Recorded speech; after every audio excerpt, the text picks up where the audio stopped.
Okay, I'd like to call to order tonight's Oxford Township Planning Commission regular meeting, Thursday, July 24th, 2025. We could begin the meeting with standing and paying respects to the flag. Pledge allegiance to the flag of the United States of America and to the republic for which it stands, one nation, under God, indivisible, with liberty and justice for all. Thank you very much. Moving on to number 3, noting of the roll. Noted there is a quorum. Mr. Austin is absent. All right. Number 4, approval of tonight's agenda. Motion to approve tonight's agenda. A second. We have a motion, we have a second. Any discussion? Seeing none, all in favor? Aye. Aye. Any opposed? That carries. Number 5, conflict of interest, ex parte contact. Does anybody have anything to declare or discuss tonight? Seeing none. Moving on to number 6, approval of the minutes, Planning Commission regular meeting, June 26, 2025. Mr. Chair, you all had a new copy of minutes at your seats. And that's the corrected That's one? the corrected one. Thank you. All right. Motion to approve minutes. Planning Commission regular meeting, June 26, 2025. Second. We have a motion, we have a second. Any discussion on the minutes? Seeing none, all in favor? Aye. Any opposed? Motion carries. 7, public comment on items not scheduled for public hearing or on this agenda. Seeing nobody in the audience, we will move on. Number 8, commissioners' comments. Does anybody have anything for this evening? Everybody's quiet tonight. Number 9, public hearing. Purpose of the public hearing is to receive public comments regarding A, the 2025 Charter Township Master Plan Draft. We will start with that one.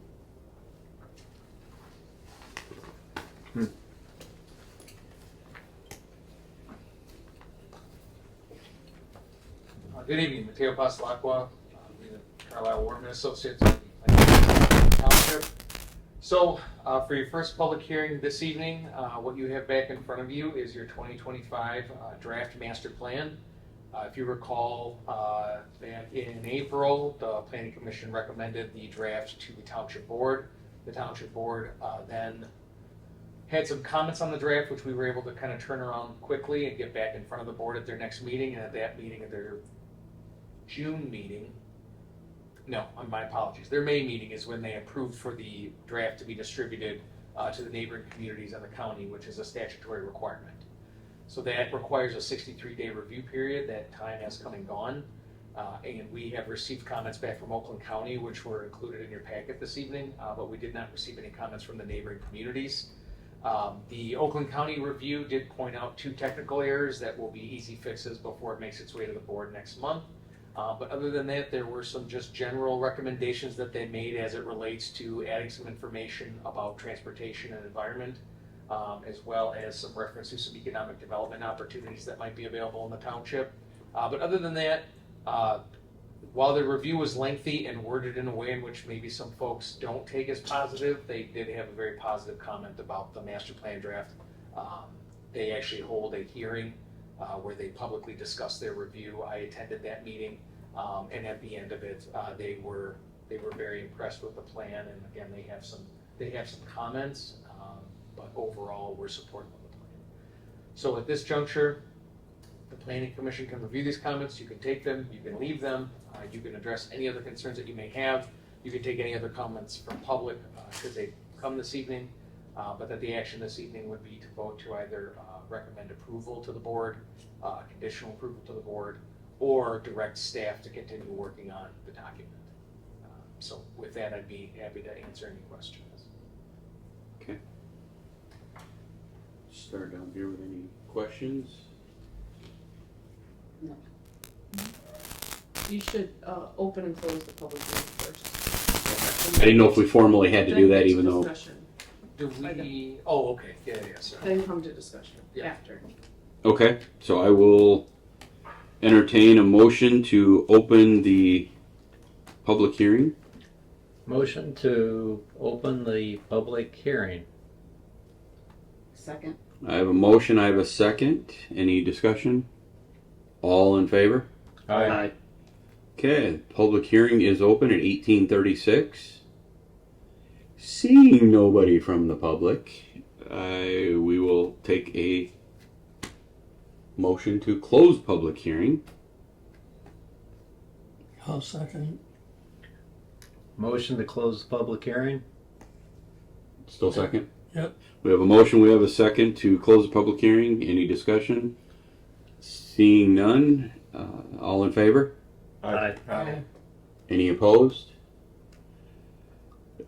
Motion carries and the public hearing is also closed at 18:36.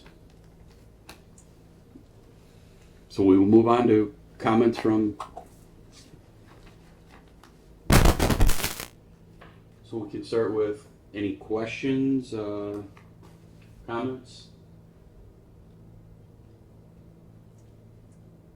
The only comments I have are, master plan was well done, so kudos to everyone who had direct input. Yes. So it's one of the better ones I've seen. Thank you.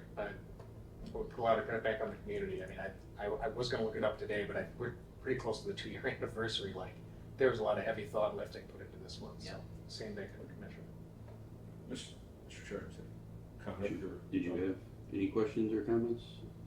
Okay, we'll move down this end. I don't want to jump in front of you. Go ahead. Material on page 6 of 8 of the comments from the township. I stumbled through some of the recommendations a little bit, and I was just asking, item 2 recommendation changes to future land use section as follows. Item B, consider adding a mixed use in quotes. Can you walk me through that a little bit and help me understand that better? What's going on there? So, Page 6 of 8. yeah. Okay. Yeah, so to their credit, the township, or the county did a very thorough, like, side-by-side review of your current master plan and your Right. proposed. And one of the things that I identified in your current future land use description for, it was, and my apologies, it escapes me, but you had kind of a flexible industrial designation that also kind of allowed for some mixed-use ideas. I have yet to see kind of industrial mixed use in a context that works. And in our effort to consolidate your future land use designations from, I think, like 21 down to 16 or 17, we took that element out of it because it would kind of really require it would require another future land use designation to say, this is industrial, but you could also do mixed use on it, but this is just straight industrial. So it would have required keeping 2 designations. So early on in the process, and quite possibly before you were on the commission, there was discussion about reducing the amount of future land use designations that we had.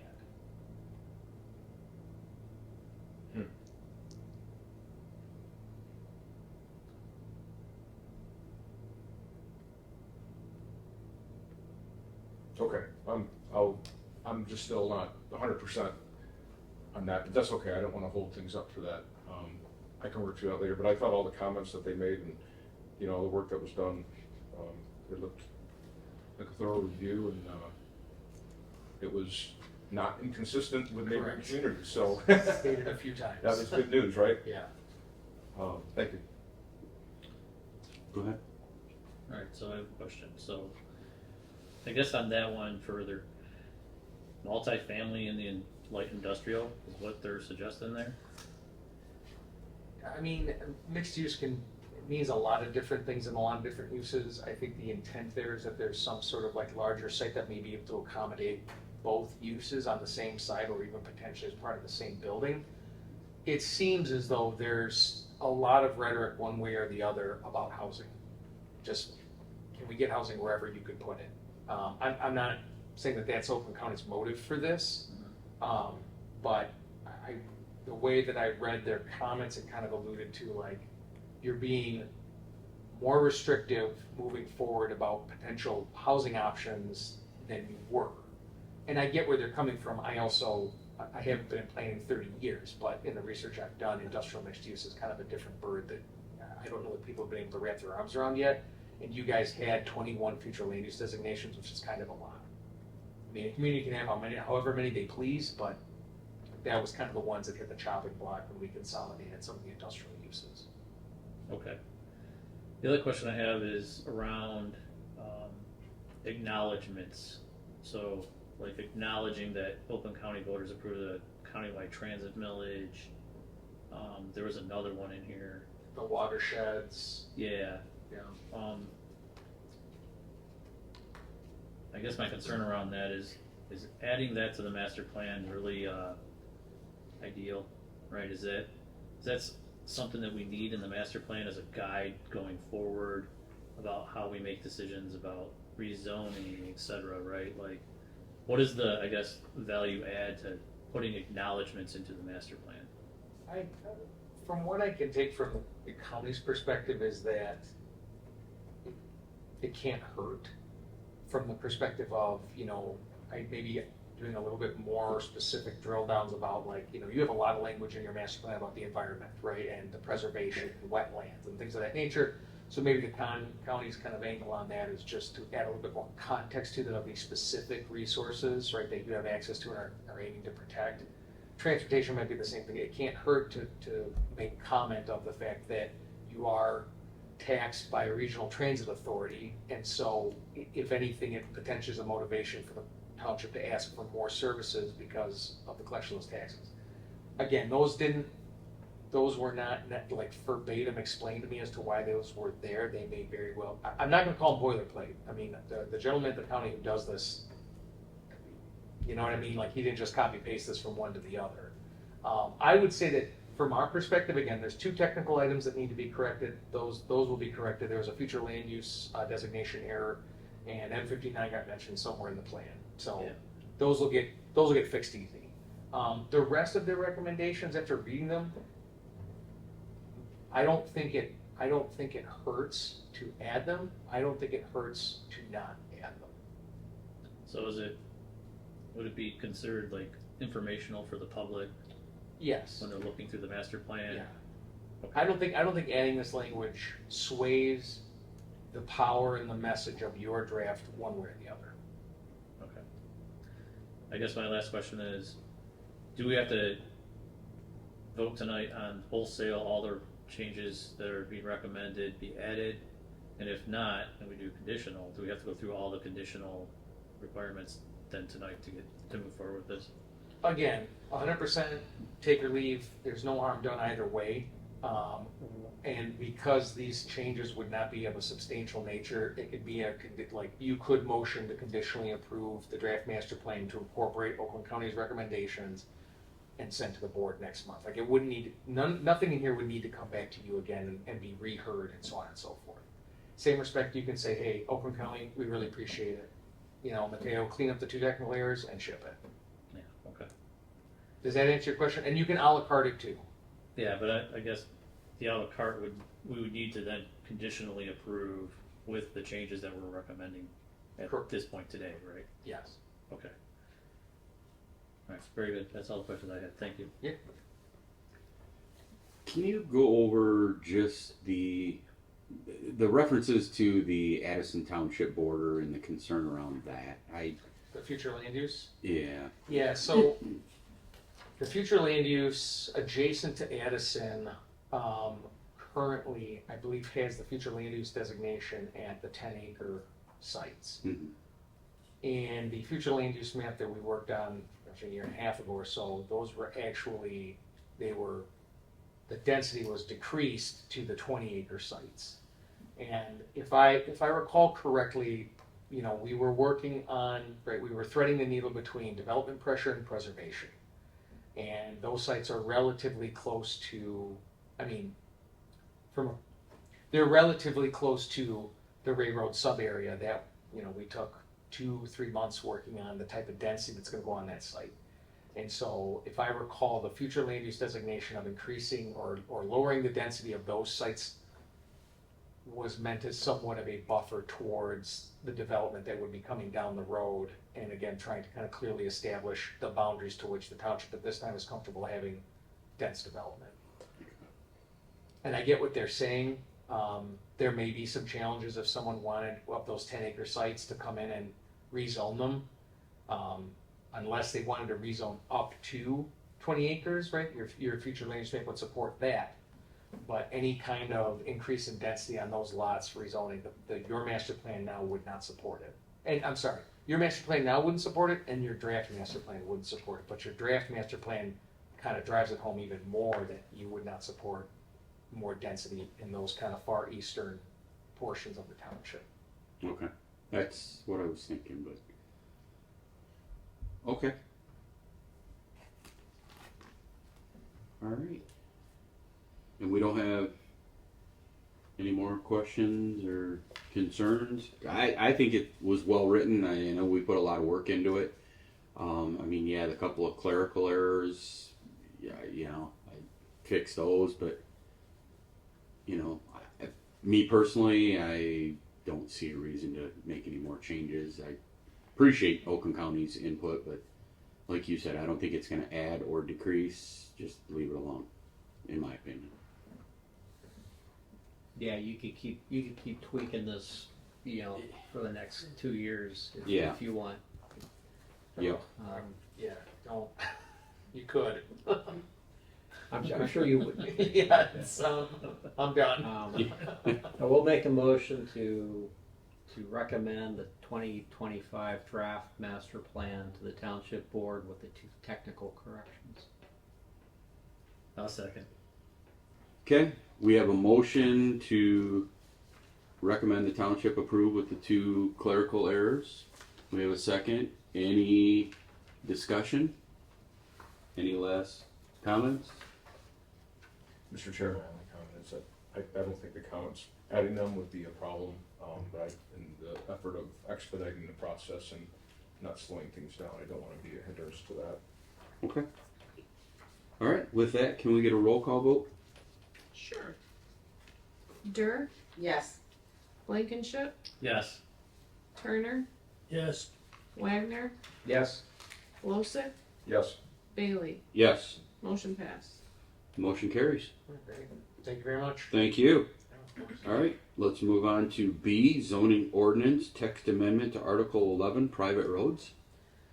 Yeah, so the township internally over the last year or so has kind of struggled with some matters as it relates to road access, building permits, lot splits, because no zoning ordinance is perfect, right? It's kind of written with the best intention, the best general intention of mind. But when you have older communities where lot splits and road standards and all of that kind of stuff, the regulations change decade after decade. But you do have some sites that, you know, developed or broken up or built 50, 60, 70 years ago don't conform. But when their owners come looking for reasonable solutions or reasonable actions, our ordinance kind of ties our hand behind our back a little bit. And sometimes our only offer is to go to the ZBA, and ZBA can say yes or no. I mean, they have their criteria, they hear your case, but it's not a sure thing.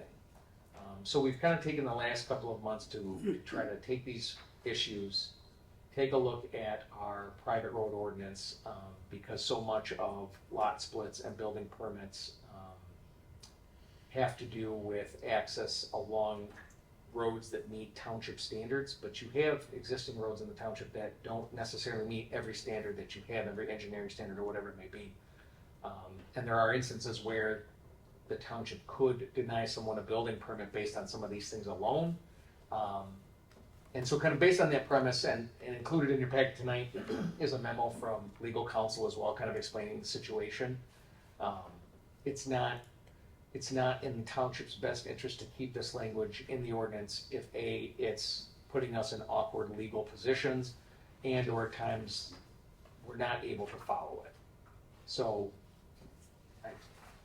I'm happy to answer any questions. I know it's not the most kind of cut and dry thing. The red line in your packet this evening are all the proposed changes. Some of them are just clerical, engineering just wanted to clear up a few things about registered architects or registered engineers. But the big changes come to section 11.3 and the deletion of 11.7. So again, with that, I'm happy to answer any questions or shed some light on kind of what we're trying to do here. But these changes will help solve kind of a handful of uncommon but not necessarily out of consideration issues that come up in the township. You do need to do a public hearing, obviously. Okay. Then, let's formally open and close the public hearing next. Motion to open the public hearing. I'll second. We have a motion, we have a second. All in favor? Aye. Any opposed? Okay, public hearing is open at 18:51. Seeing nobody, let's close it. Motion to close public hearing. I'll second. Motion and second. All in favor? Aye. Okay, public hearing is closed at 18:51. Yeah, so with that, I'd be happy to answer any questions. Do you have any feeling for the number of non-conforming roads? That would, I don't want to put Jim on the spot. That may be a better question for Jim Sharp, but I'm aware of, so sometimes I'm aware of a handful at least. And sometimes that nonconformity isn't necessarily even in the road itself, it's the right of way that exists. You know, we require 60 feet of right of way. There are roads in the township that have 40 feet of right of way. Now, that can complicate the way that we do calculations for lot splits or the way we consider road frontage. Yeah. So it's even matters like that.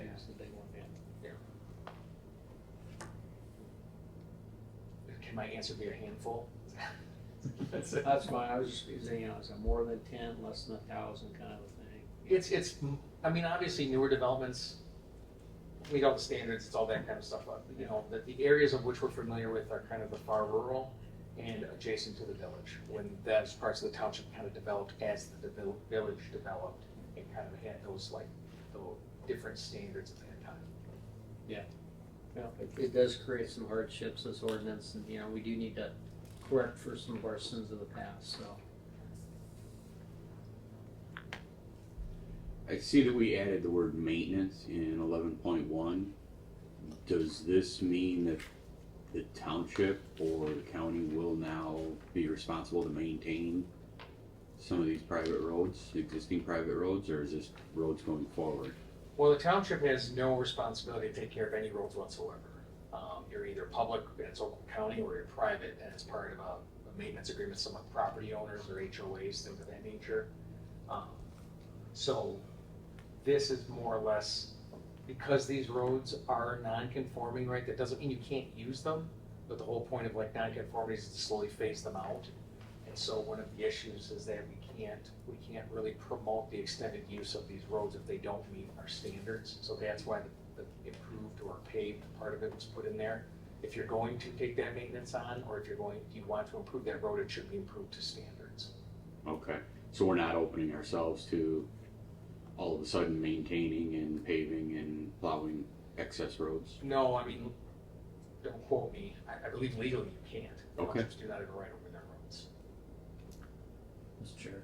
Sure. I have a couple comments. So the word that is the third word after maintenance, can we correct that word? Third word after maintenance. Oh, Should say public emergency vehicle. that's been there for a long time. That's what I was gonna. You might get an award for like catching that one. I thought maybe it had been there a minute because it wasn't in red. Yes, yes, we can fix that. And then my other comment would be, I think this is probably a good revision in order to enable, you know, private property owners to be able to do the things they want to do with their own land and encourage development. So Okay. that's all I have. Thank you. Any last questions, comments, discussions? Okay.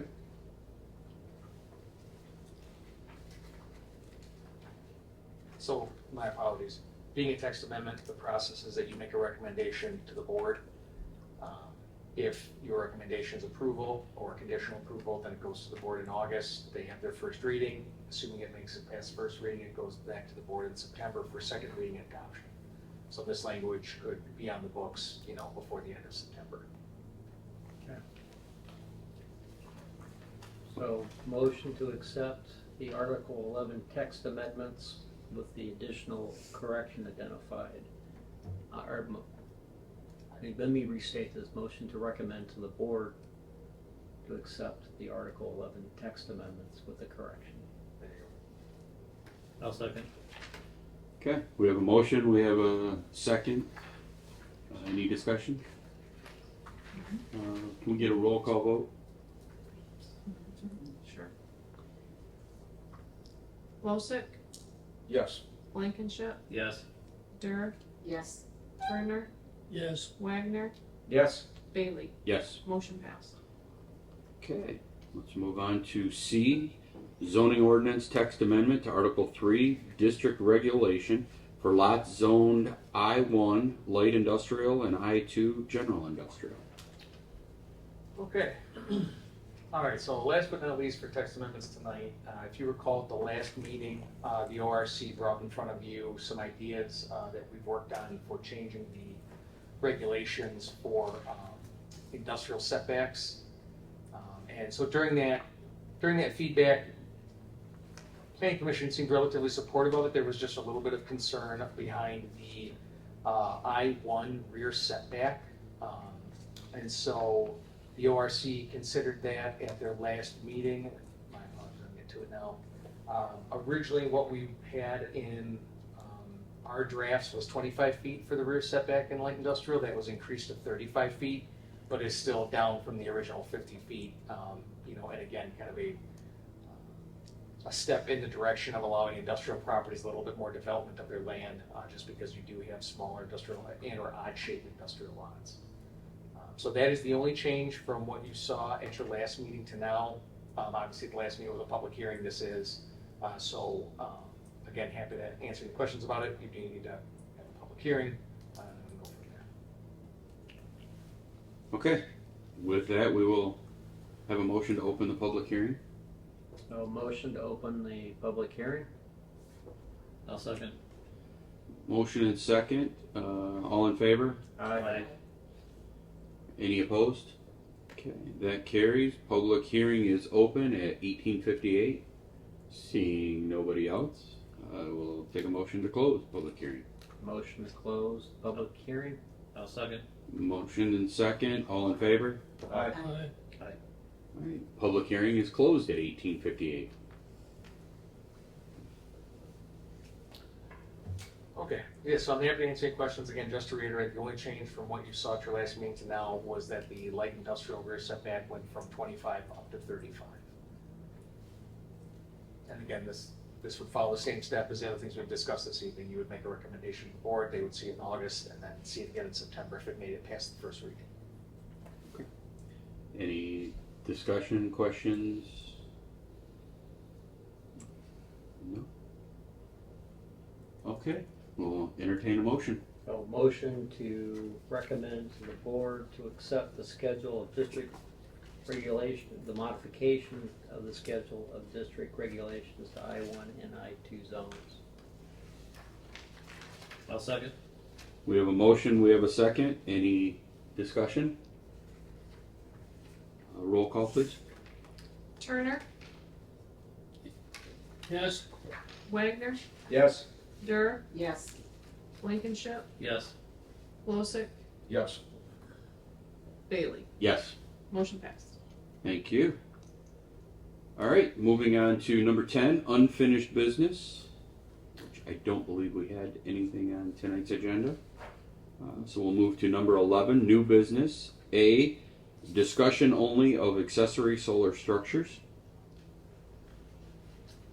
Yeah, so the ORC's been working through its work plan, and one of the topics that we've also taken on is accessory solar structures. And So this is really meant to further clarify if someone, either a residential or commercial use, wants to put solar panels on the property, kind of better defining where and how those can be implemented. Your current zoning ordinance doesn't specifically restrict solar panels, but it also doesn't really contemplate them. So someone could bring me an application, and if they meet setbacks and certain other things, I approve it. But what we're trying to do here is, because there has been legitimate interest in doing this, primarily from businesses in the township, although residential we get calls every now and then about it, was to kind of put in front of the planning commission again. This is not a public hearing. We kind of want, toe in the water feedback on thoughts with accessory solar, but the way this is set up is that in R1A, R1, R2, and R3, and RM developments with single-family attached units, you could do rooftop only. If you're anything else, you're commercial, you're industrial, or like a denser RM that's more apartment building style with open space, you can do ground mounted. The setbacks that we've established kind of work with your current accessory structure requirements as far as needing to meet certain setbacks in the front, side, and rear, distance from other buildings. Height is kind of the big one. In some of your districts, the height of the solar, so the height of an accessory structure in some districts is up to 35 feet or even 50. And that's kind of one of those nuances that your accessory zoning ordinance didn't kind of really account for if someone brought a solar panel. So we wanted to specifically call out, if you're gonna ground mount them, they can only be so tall. And after doing some research on not utility scale, not the solar farms that you see, but more or less the smaller, I'll call it domestic style, typically their max height at peak tilt is anywhere between 8 and 12 feet. So that's where 15 feet came from, was it's just a little bit of breather room for these things. But that's kind of one of the big ones. The solar coverage would still have to conform to lot coverage standards. Can't be in easements. There's some language in here about glare and just kind of making sure the way these things are angled, all of a sudden we're not getting calls from across the street because people are blinded.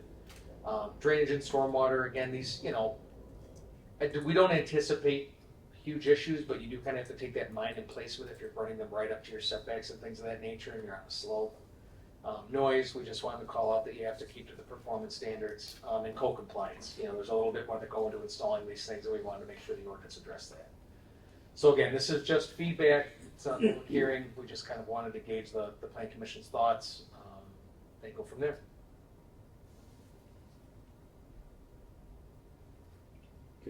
Any questions? Any discussion? Let me throw one clarification at you real quick. You do have language in your ordinance for utility scale solar, wind battery systems, pretty much influenced or not influenced, but as a reaction to Public Act 233. That is the only way in which someone could have their principal use of a property be energy generation from renewable sources. This is to allow people who have a principal use to then have accessory solar use on the same site to power that site. This would not allow someone to say, hey, I've got this vacant, 1 acre lot, and I want to put some panels on it, and that's that. This does not allow that, and that is not permitted in the township. Just to offer some clarity between the two ordinances that you have. So my apologies, you were going left to right, right to left. Any? Go ahead. Comment. So glare is addressed for ground mounted. For roof mounted, is glare somehow addressed, say, through the building permit process or code requirements? That would be my only concern when I saw that glare for ground mounted, that if somebody were to mount on the roof and now it's creating glare for their neighbor or someone across, Yeah, I would say from a practical standpoint, based on the height that they're placed at, probably less of an issue. However, I don't know that it hurts to make the clear. I think this can be tweaked to make sure that consideration is also made for roof mounted. right? That's the only thing I would like to see in there. Thank you. Mm-hmm. Mr. Chair. Sure. So I have a question around the height on the ground mounted. Can we put some language in there about building a berm and then putting it on there, something of that effect, where somebody wants to alter the ground or put it on a hill? Oh, You so know, like now you're- measurement is from grade to peak of, Right. yeah.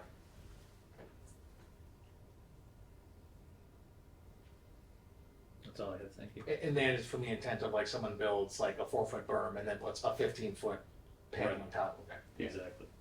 Or if they have a natural hill on their property that they're gonna stick it on, but it's, next to their neighbor.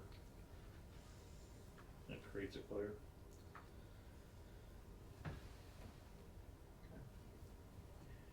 Number 1, it says rooftop shall be permitted in all zoning districts. Does an HOA trump this, where your HOA could say, oh, you can't have roof mounted? Well, yeah, the township says I can. Yes, HOA can, they could trump this. Okay. Okay, that leads me to another question. Okay. Can the HOA trump the things that we're restricting in here and say it's okay to put it at 20 feet? No. No. Okay.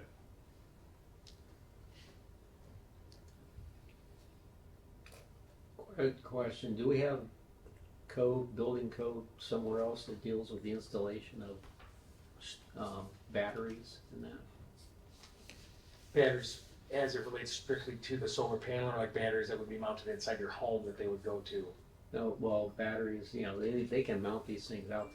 These batteries could be stored or could be outside as well, in some cases. That's a good point, and we do get, from time to time, we have seen application for like the wall packs. Yes. But I have yet to see one that has a proposed exterior mounting. Typically, it's inside. Yeah. As far as code, Tim would be able to speak to that better than I can, but I do know it goes through the building code review process as it relates to if there's a battery associated with the system. But the ones I've seen proposed so far have all been interior mounted. If that answers your question, but. Yeah, we should look to see if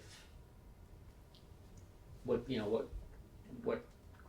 we have that addresses externally mounted batteries, especially as it applies to solar panels. Okay. Maybe it's just covered under the general building code for structures. I don't know, but Okay. Yeah, we can look into that. I mean, just again, take a look at that. if it was attached to the house, from a zoning perspective, we would probably just, again, look at it as part of the principal structure and it's not Right. encroaching anything.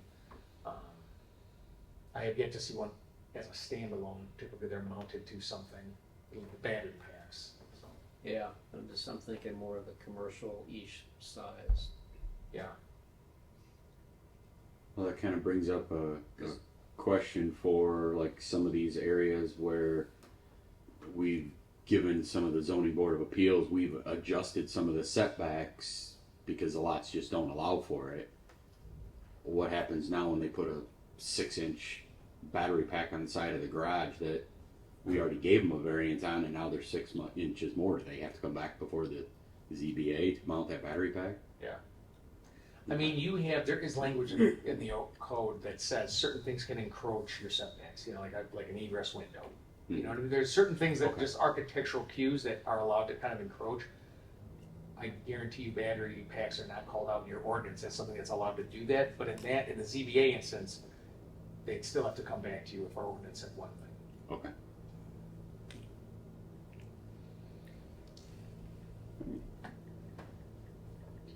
Any last questions? Okay. All right, well, we will take this feedback, ORC will take a look, and these adjustments here, I mean, I get the sentiment that the planning commission is generally supportive of this. Yes. Yes. Okay, so then it would probably be our goal to make these tweaks, redline it, so you can see the additional edits, and bring it back at a public hearing. Yes. Okay, all right, great, thank you. Thank you. All right, moving on to B, discussion only of mixed use. Okay. All right, so, I've been with the township for a little over 2 years now, and both in the, sorry, Susan. Do we need to have her removed? Yeah, apparently I'm quite a handful in the office at times, so. I've been here for 2 years. I got brought on when the master plan started. I've gotten to know the township very well, and even through the master plan process, kind of did some history on different things that have been important here and have been considered here. And then most recently, we all know, we've kind of all gone through some rezonings, right? Rezonings to RM, rezonings to C2. And mixed use has been kind of, it's like been on the township's agenda for years to potentially do something with. And when we were looking at the ORC work plan, it kind of is just this carryover that flows from year to year to year to year. And your master plan does have a lot of implications for it, but I kind of thought, all right, let's either do this. Let's either pursue this or not pursue it. And so in looking into it, because there are a lot of considerations with mixed use, which my memo tried to kind of point out, here's some things to think about. The approach that we wanted to take was, instead of us putting, mixed use ordinances, can take a while to write and go through a lot of review, instead of racking up the bill, doing that, having it coming from the planning commission and potentially not be supported, and or being supported by the planning commission, but then not by the township board. And I'm not saying it would or it wouldn't. The approach we wanted to take was, let's do some homework, let's start soliciting feedback, and let's see if there's support to actually sit down and get into the nitty gritty of writing this type of an ordinance. To that point, your ordinance actually does allow for upper story residential in your C1, C2, and office districts. It's considered special land use. What is interesting about that, and it'll help if I bring up the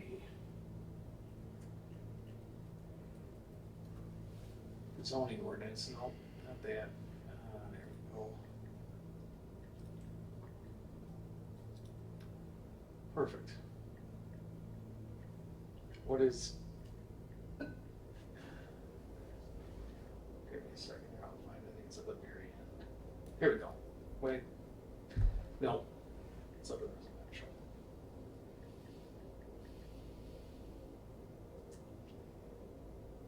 Here we go. Upper story residential. Special land use in C1, C2, and O.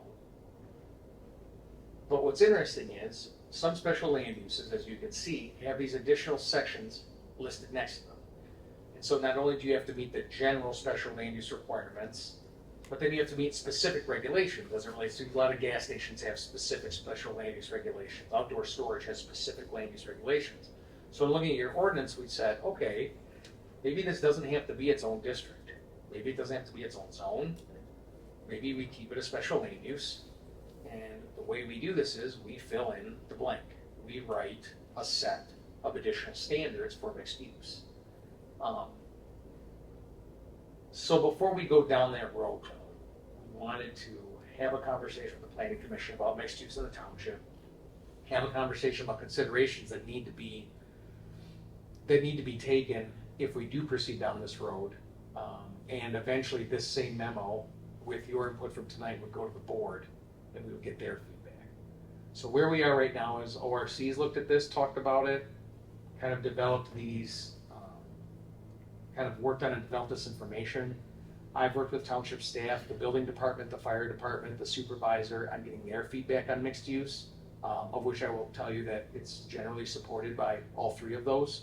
Building department did not have major concerns. Fire department kind of had their basic list of, like, certain things might have to be fire rated, or certain access might need it, but from the perspective of actually having that zone, they were okay with it. And the township supervisor was supportive of it as well. I won't put words in his mouth, you know him all too well, and he will correct me the second I see him, but part of his drive too was just, there aren't a lot of workforce housing opportunities in the community, and these developments typically supply types of housing like that. Not always, but they can have an element to them. And I will correct myself at the next meeting if I'm misquoting the supervisor, but I do believe that was one of his support for it. So with that for tonight, I just want to kind of go over some of the considerations that we put in front of you, and then just have a conversation about, the planning commission's feedback on mixed use in the township. Some considerations is that These types of developments would likely want to be on or very close to M24. Conveniently, most of M24 through the parts of the township that could support this development are zones C1, C2, or O anyways. Layouts are typically designed for reduced setbacks or no setbacks, so mixed use in the 1920s was just development. Everything was mixed use. So like what you see in the village could be zero lot line. Buildings can be next to each other. Styles include both horizontal and vertical. Vertical is much more common. Horizontal is possible, and we did provide some examples in the packet. And that's really where one lot has two functions. One having a commercial or primarily commercial element, and the other having a residential element. Vertical mixed use developments. So this is kind of a big one. Vertical mixed use typically requires in new construction at least 3 stories. And I would say in most cases you're talking more about 4 and up. I offer this in that in a prior life, and I'm your planning consultant. I'm not your real estate consultant. I'm not a real estate attorney or developer, but in a former world, I did spend 10 years in that world. And in doing pro forma development, I could show you where, because of the cost of the different types of construction, right? Codes are different for residential than they are commercial. There's elevator requirements, there's fire code requirements. Those things drive up the cost of development quick. And so in order, especially in today's retail market, in order for a developer to make the returns that are required by their investors and their banks, they need as much residential on the site as they can get. And so that typically requires that 2 stories of residential, 3 stories of residential, 4 stories of residential. The more the merrier. That does not necessarily have to be one of your considerations, but I will tell you that your heights in C1 and C2 are capped at 2 stories. Office is capped at 3. There's no mixed use coming under those standards.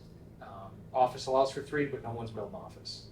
And so no one's going to be able to bring you a feasible development under those standards. So allowing potential heights higher than 3 stories or 4 stories is a consideration. The ORC was comfortable with 4 stories. Township staff and departments were comfortable with 4 stories. Again, we're here tonight to kind of get your feedback on that thought as well. Almost all mixed use, when we're talking about residential, the residential element of it is typically dense. Dense like what you would see in apartment styles in the RM district. Not garden style apartments more or less, but like your 1,500 to 1,200, 1,500 square foot apartments for rent. And then parking, you gotta get creative with your parking. More or less in the element of trying to kind of find what works between making sure both uses have the parking that they need, also trusting a little bit of the developer to kind of come forward with the amount of parking they feel is appropriate. A lot of the context is where are they pitching it? How big is the site? How tight is it? Where are its access points? But with that in mind, again, we provided I tried to provide you some real examples of mixed use in communities that, again, I feel like would fit the township character. But with that, I'm happy to kind of start garnering the feedback of the Planning Commission. Again, the goal with this evening would be to take the Planning Commission's feedback, update this memo with it, as well as the Township Department's feedback, and send it to the board to get their feedback as well. Go ahead. Mateo, on the draft master plan, there's a considerable amount of mixed use shown on that, 62. Hey, look at that.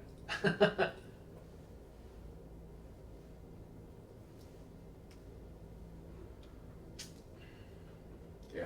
Okay. So if you go to the top, the northern part of that, yeah, that area there, so the one in the bottom left was just rezoned to C2, right? Correct. So does that change anything for this discussion? If that's now zone C2 where the arrow is, It doesn't. does that allow then, if we say, okay, 45 feet, it would be, or 4 stories, 45 feet would be acceptable, could that then be built on that rezoned lot? Yes. I mean, yes, I don't want to confuse the matter. They've been rezoned to C2. To C2, correct. They would have the ability today to bring forward 1 story of residential above that building. what we would be talking about is potentially allowing for up to 4 stories on that, of residential above that building. Your future land use map, as it's developed now, would support that petition. It's a special land use, so it's not permitted by right. But again, that's where we would kind of develop the different standards that the township would want fulfilled in proposing upper story residential. Well, that's a tough one for me to get through right now. I'm struggling with. I can see something like this, a mixed use, 4 stories, 45 feet tall, closer to the village. Because I think that's what we've talked about in the past, that higher densities are closer to the village, and as we get further away, densities decrease, right? But that's just a tough one. Some of that property is actually developed already. And I'm picturing, this say 4-story building with no setback, basically right on M24. So, if we had, maybe not as much up there, but along this area, if it lined that area, you would have all these 4-story buildings just creating this tunnel.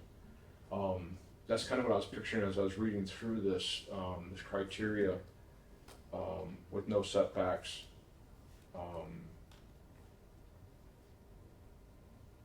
Yeah, that's really very difficult to picture. I think I see some buildings in the village that have, say, 2 stories. I don't know if the first story, I think it's commercial use. It's behind where Victoria's is in that little strip mall. There's a newer building there in the village. But I think they have 2 stories. Then there's maybe a setback or the building is, you know what I'm talking about, what would you call that? It's not a balcony, but I know there's a word for it, it's on the tip of my tongue, but. Well, you know what I'm talking about. Yes. You go up a couple stories and then you have some sort of a setback in the building's height or building's, so as you're looking at, you don't see this big tall box. It's more, it seems to soften the density. You still get the floors that they want, and it actually creates some outdoor space for them, a living space outdoors, which seems desirable, a couple stories up, but it seems to soften that edge, that having that sharp edge of building going up and going back at 45 feet. So I don't think we even have a 45-foot tall building in the township, do we?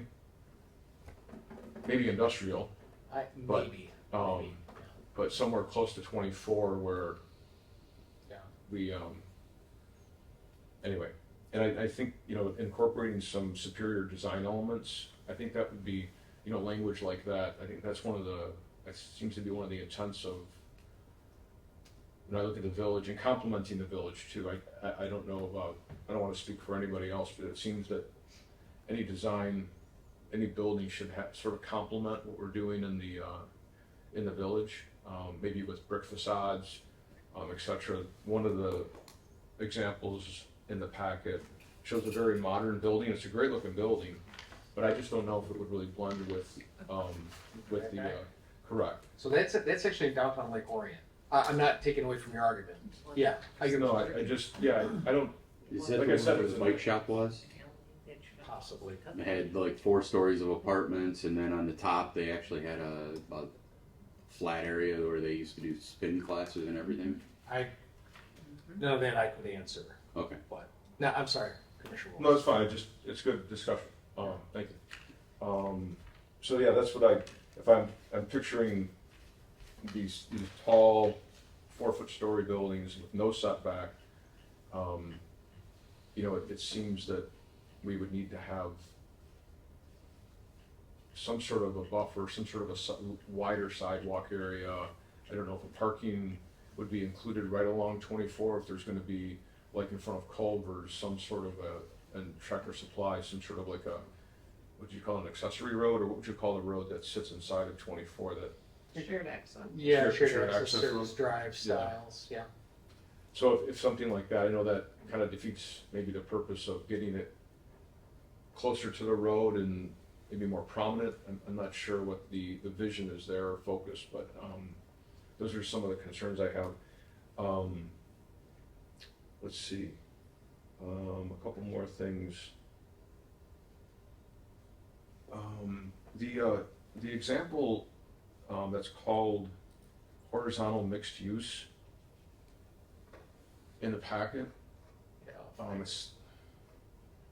It's the very last one. I think it's, yeah, you keep talking, I'll find it. Well, I was just searching this, and I just typed in mixed use development, and that exact image came up in a search, but they call it a high intensity mixed use. And I was concerned that, was the wording changed for some reason from the image I found on the internet to the packet? No, not by any intention. It was more or less just to give you the overhead view of like, it's not one building going, I mean, it might be tall buildings, but it's more or less to say like it's all these different uses on the same site. So the fact that, to be honest with you, the fact that you found the same picture, I didn't even see the intensity language in there. I think their point being is, you got a cafe, you got a grocery store, you got some street front retail, more over here, you got some seniors over here. I think that's where the intensity comes from, but my intent of showing this was more or less just that it's not something necessarily going up, it's something with several buildings and several uses on the same lot. Because right now, most zoning ordinances are set up to where you have to have a principal use. You are industrial. That's what you use that site for. So if someone wanted to say, yeah, but I want to make this store here, and then on the other side of the property, I want to put a residential building, you can't do it. So when I looked at this image, and then when I searched it, just looking for more examples to get a better understanding of what this might look like, and looking for buildings with these setbacks as the stories get higher, with balconies and those types of things, outdoor living spaces. That image shows a creek on either side of it, so it's kind of like it has these natural barriers included, where if we did something like this, one after another, after another, after another in that mixed use, to me it just seems like the intensity, the density of that, it's just a very, I don't know, it's a very high intense use, it seems. Yeah, I mean, I guess my feedback would be, I'd like to see, I like the idea of having all these things together at, one area, but when I see this is anchored by two different creeks, they couldn't go any further. They had to take this piece of property. I'm kind of repeating myself now from going one after the other. So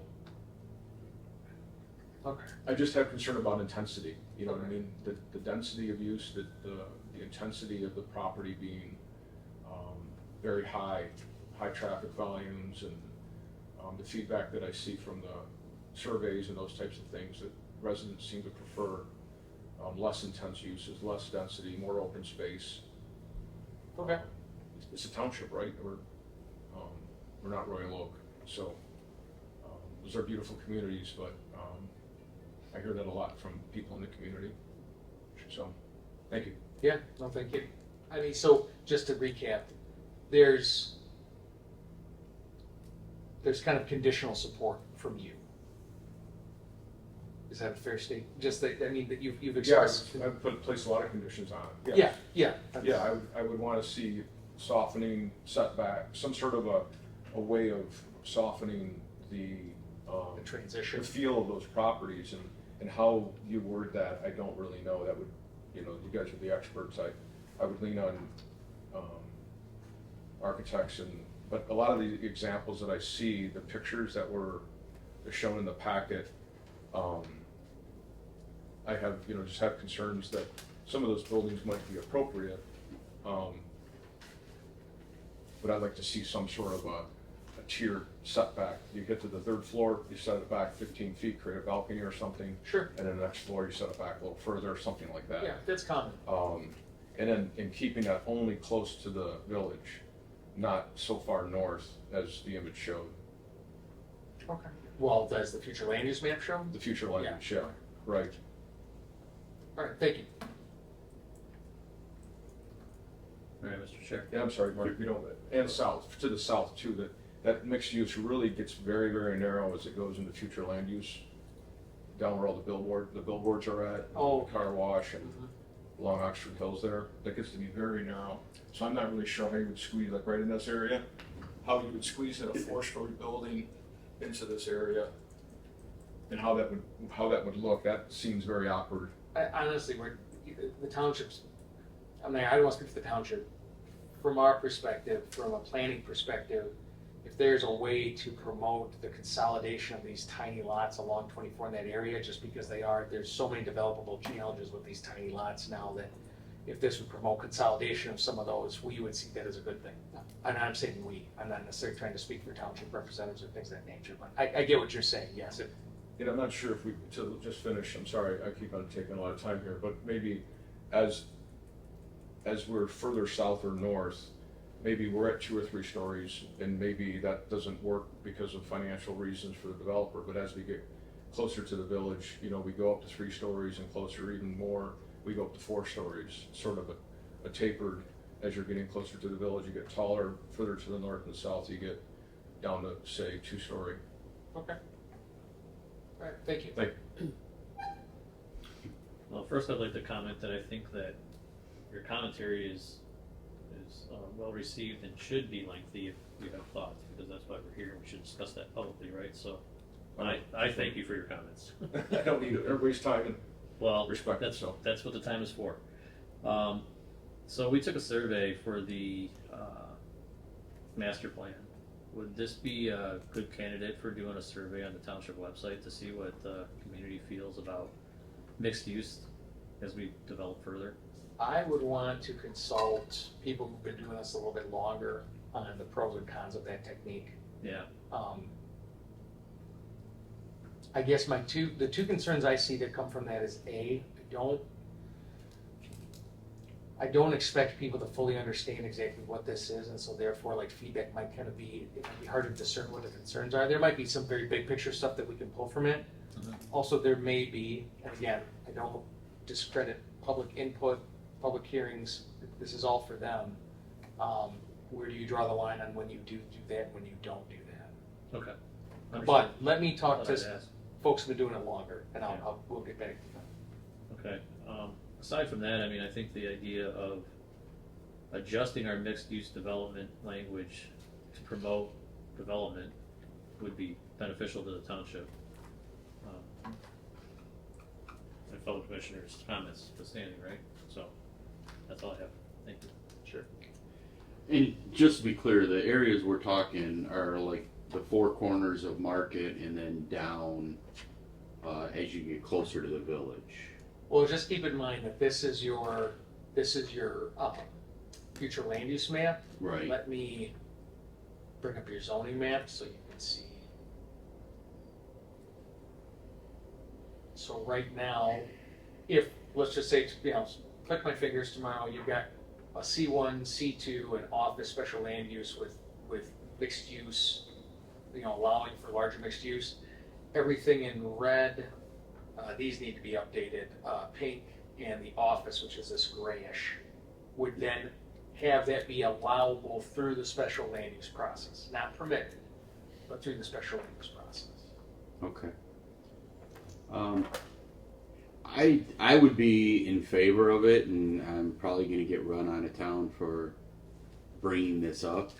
But to me, this would be ideal on those 4 corners there at Market, because you could put a 3 or 4 story, with commercial or retail on the lower level, apartments above. You got a good view over the golf course.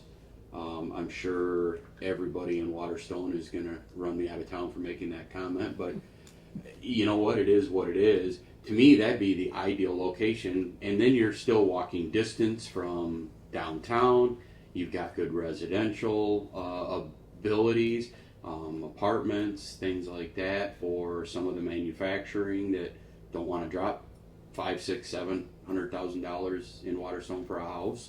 A nice townhouse or something like that would be ideal. I would envision something like that on those 4 corners, kind of like where they're looking to do the Aldis and on the other side, and even over on the Meyer side and all that. To me, that's ideal. And as you get closer to town, my only concern is I would be interested to hear information from the fire chief on, do we have equipment that can handle 3 and 4 story, because you go putting a building like this in, and then all of a sudden you have millages for $2 $500,000 fire trucks because they don't reach. Now you're back to square one with. So the fire chief, the fire department was they saw this memo, Okay. and I do have a memo from Benjamin France.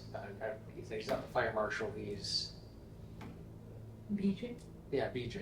He's chief, isn't he? No, he's the fire marshal chief, yeah. Okay. So my apologies. I don't think Ben's watching, so I think I'm good. But yeah, Benjamin France did provide a memo that Okay. kind of outlined their kind of conditional support that certain things need to be met. It's more I don't think that they expressed negatives. And my apologies, I got that memo after the packet went out, Mm-hmm. but we can include it in the next one. My understanding was not that they felt that they needed new equipment, but that access would be important and that building code would be important. Is the building self-suppressed, or are there non-combustible materials being used for construction, things of that nature? Right. But I know we've got a couple of ladder trucks, but I mean, if something like this was to go up, you know, what does Lake Orion have? What does Addison have? Because you're calling in 3, 4, 5 other departments that are going to need ladder trucks. Do we have the mutual aid? yeah, I'll include. I will include his memo at the very least in the next meeting. But if any of the commissioners want to see it before, then we have it. Okay. But no, I'm all for something like this. Like I said, the 4 corners of Market and 24, I think would be ideal for this. Last 3 of the ORC, anyways. But Well, as a comment, I think it's important as Oxford Township is developing, we're looking to develop the commercial corridor along M24 as opposed to what was originally envisioned, you know, for example, commercial along Market, et cetera, which obviously did not happen. And doing what we can to make it buildable and profitable enough for developers so that they will do this, I think is important for the township, for the future of the township. And I really thought it was slick the way Mateo came up with the option of actually being able to leverage our existing ordinances and to allow for the mixed use as opposed to rewriting it from scratch, Mhm. which would have been really super cumbersome. I was looking at Cadillacs, but I guess Yep. I won't be able to Yep. afford it. I can't rack up the bill writing a brand new mixed use ordinance for you. So doing what we can do to help encourage development, I think is important, you know, within reason, obviously. And I think this is a good step in that direction.